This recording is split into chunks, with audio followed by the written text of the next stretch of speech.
Now by United States Senator Tom Cotton from the state of Arkansas. Good morning, Senator. Good morning, Hugh. Good to be on with you. Well, I have been spending some time this morning talking about the fact that 15 months ago, maybe 16 months ago, you were warning that the COVID virus could have originated in a CCP-controlled lab inside of Wuhan. And not only were you dismissed, you were ridiculed. And the accounts of this story that are now coming up have as a primary focus the story, but as a secondary focus, why did the media fail? I'd like you to talk about both of them. Well, Hugh, what I was saying early last year is just what any Arkansan with common sense would say. Isn't it a shocking coincidence that a novel coronavirus emerged not in some remote village next to a colony of bats living in a nearby cave, but in downtown Wuhan, a city larger than New York, with two labs known to research coronaviruses? I mean, what a shocking coincidence. And since then, the evidence has all piled up in the direction of those laboratories. As I wrote in the Wall Street Journal last April, it obviously didn't come from the food market. That was a cover-up from the very beginning. We knew that they were researching coronaviruses. Our diplomats had gone there in 2018 and reported on shockingly lax safety practices. And even since this controversy last spring, we've had more evidence. Look, I presume the Chinese officials have been trying to find the original animal, the original host species from which this originated. It only took them 4 months to find SARS. It only took 9 months to find MERS. No one has been able to point to any host species out in the wild from which this coronavirus would have originated. We've also learned that the shoddy safety practices at those labs was worse than we believed. It is a safety level 4 lab, the most intense kind of safety practices. But they were doing this research under level 2 protocols. I mean, Hugh, that's basically what you see when you go to the dentist, a white lab coat and a face shield. And then also, it's just, again, common sense. We now know that this virus spreads almost exclusively indoors, not outdoors. Isn't it strange that a virus that spreads only indoors is claimed by the Chinese to have originated outdoors in animals? So it's time for the Chinese Communist Party to come clean and give full access to those labs and their personnel in Wuhan. As for the media bias, which was obvious and silly at the time, now it's being exposed because this evidence is piling up, and you have respected science reporters like Nicholas Wade, formerly of the New York Times, who is pointing out just how shoddy the media's reporting was on this last year. I think there's no question they did that in part because I was the first to raise it. And let's just be fair, a lot of people in the blue media don't care for my politics. They also didn't want to feed into anything that the Trump administration said about China's responsibility here. And, of course, you have a bunch of liberals and activists in white lab coats, who I won't even call public health experts, who sometimes seem to care more about protecting the reputations of their fellow activists in white lab coats and their fellow scientists around the world than they care about getting to the truth. Now, Senator Cotton, there is a second cover-up underway. The Chinese Communist Party has a cover-up of the origins of the virus in coordination with the WHO. But the cover-up by the media for the media is what alarms me this morning. I read Glenn Kessler, my colleague at the Washington Post, allegedly an account of the chronology of the Wuhan story, and it references that you were first to the bell by a lot, but it does not reference the blowback. It just does not in any way detail the number and force with which that story was suppressed, not unlike the Hunter Biden story. That is a cover-up, and it's a cover-up that serves the continuing credibility of a media that is leaking it away in real time. Do you expect that will change? For example, will the Sunday shows invite you? I mean, you're the guy who went to the bell first. Will they invite you to come and discuss what happened? Hugh, something tells me probably not, because, as you say, the media is covering for itself, as they always do when they make blatant partisan mistakes. It's not unlike these activists and liberals in white lab coats covering for each other. Dr. Anthony Fauci continues to play word games about NIH funding for this research in the Wuhan laboratories.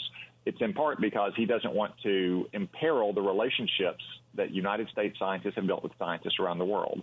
Likewise with the media. They'll cover up the mistakes that they made just on a general reporting level, but they want to put down the memory hole, to use Orwell's phrase, their own partisan attacks, their own baseless slanders against people like me and others who said what was just common sense. This virus emerged a few blocks from labs that is researching exactly this kind of viruses. Maybe we should at least ask the questions about what happened there.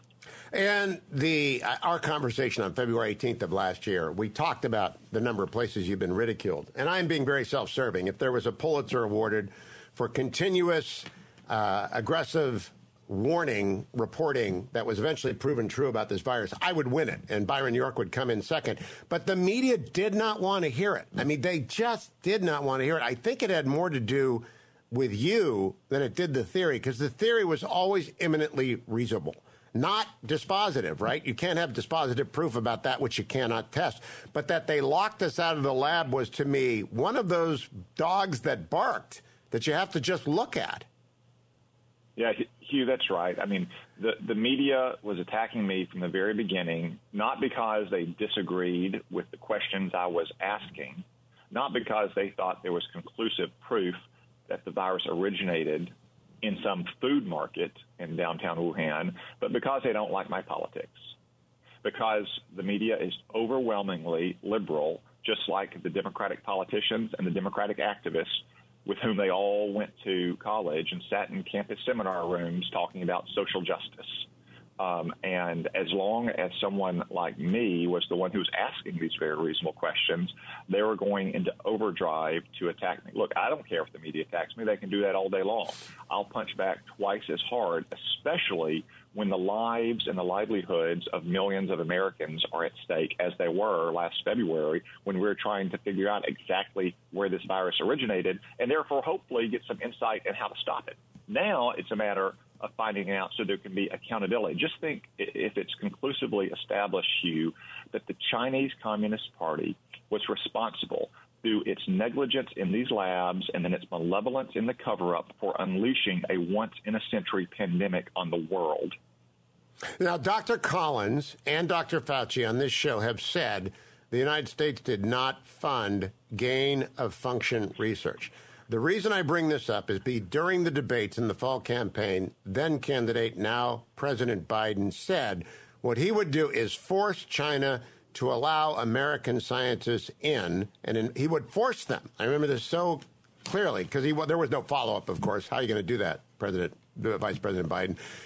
Do you think he's done anything even to force the clarity that we need on gain-of-function research? And I know they both denied it. I would just like to see them asked. I think Dr. Fauci's on the Hill today to define gain-of-function. And, I mean, you know how to do this. You're a lawyer. You can't just let people under oath just say, no, we didn't do that.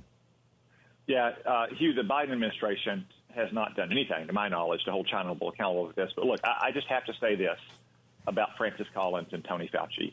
They are playing word games to deny what happened and to avoid accountability for what could be a huge scandal. Let me just lay out the facts for your audience.